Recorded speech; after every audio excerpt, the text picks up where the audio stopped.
చిన్న చిన్న నేరాలకు జైలు జరిమానాలే కాకుండా సమాజానికి ఉపయోగపడేలా సామాజిక సేవా శిక్షలను ఖరారు చేస్తూ ప్రభుత్వం కీలక నిర్ణయం తీసుకుంది.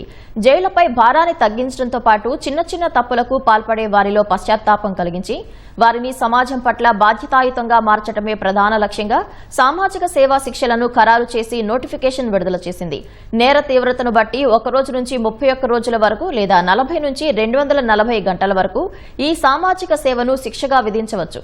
శిక్ష పడ్డ వ్యక్తి సరిగ్గా సేవ చేస్తున్నాడా లేదా అనేది పర్యవేక్షించే బాధ్యతను జిల్లా ప్రొబేషన్ అధికారికి అప్పగించారు. 2024 జూలై 1 నుంచి అమల్లోకి వచ్చిన నూతన క్రిమినల్ చట్టాల్లోని నిబంధనల ప్రకారం హైకోర్టు మార్గదర్శకాలతో ఈ కొత్త విధానాన్ని రాష్ట్రంలో నోటిఫై చేసింది. ప్రభుత్వ ఆసుపత్రులు, గ్రంథాలయాలు, విద్యాసంస్థలు, మున్సిపాలిటీలు, పంచాయతీలు, పోలీస్ స్టేషన్లు, అటవీ ప్రాంతాలు, జంతు ప్రదర్శనశాలలు, వృద్ధాశ్రమాలు, వసతి గృహాలు తదితర చోట్ల సేవలు అందించడాన్ని కోర్టులు ఒక శిక్షగా విధిస్తాయి.